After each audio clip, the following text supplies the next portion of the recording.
Partie 1. L'histoire du prophète Sulaïman, 15e prophète dans l'islam, est riche et inspirante. Il est l'un des prophètes majeurs de l'islam, reconnu non seulement pour sa sagesse exceptionnelle, mais aussi pour sa capacité à gouverner, sa piété et son lien particulier avec la nature et les créatures. Sulaïman est mentionné dans plusieurs sourates du Coran, notamment dans la sourate Al-Baqarah, 2.102, sourate An-Naml, 27, et sourate Sad, 38.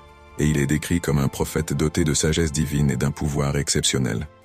Voici son histoire et ses principales caractéristiques dans la tradition islamique. 1. Origine et jeunesse de Sulaïman. Sulaïman est le fils de David, et succède à son père en tant que roi et prophète. Comme son père, il est un homme pieux, mais ce qui distingue Sulaïman dans l'islam est sa sagesse divine que Dieu lui accorde en réponse à sa prière. Dans le Coran, il est décrit comme étant un homme humble et sage, toujours à la recherche de la vérité et de la justice. Sulaïman hérite non seulement du royaume de son père, mais aussi de sa connaissance spirituelle et de son leadership, mais avec des capacités supplémentaires données par Dieu. 2. La sagesse de Sulaïman. Une des caractéristiques les plus remarquables de Sulaïman est sa sagesse. Le Coran raconte plusieurs histoires qui illustrent sa capacité à juger avec une grande équité et une profonde sagesse. Un exemple célèbre est celui où deux femmes viennent devant lui, chacune revendiquant la maternité d'un même enfant. Sulaïman, avec sa sagesse, ordonne de couper l'enfant en deux et de donner une moitié à chaque femme.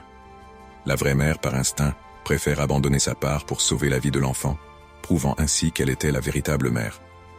Cet acte de jugement montre que Sulaïman savait écouter et comprendre au-delà des apparences pour rendre des décisions justes. Leçon. La sagesse et la compréhension profonde sont essentielles dans le jugement, et parfois, il faut voir au-delà des actes extérieurs pour saisir la vérité. 3. Le pouvoir sur les créatures. Sulaïman est également unique parmi les prophètes par son pouvoir sur la nature et les créatures. Le Coran raconte qu'il avait un contrôle sur les djinns, les oiseaux et les animaux. Par exemple, il pouvait parler aux oiseaux et les comprendre. Le corbeau dans la sourate Al-Naml, 27-38, et le vent qui transportait son trône sont des éléments symbolisant son autorité sur la nature. L'histoire la plus connue à ce sujet est celle du vent.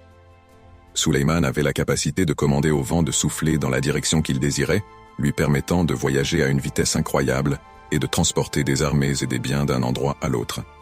Dieu lui a également donné une armée de djinns qui l'aidait à accomplir des tâches difficiles, comme la construction du temple ou le transport de matériaux lourds.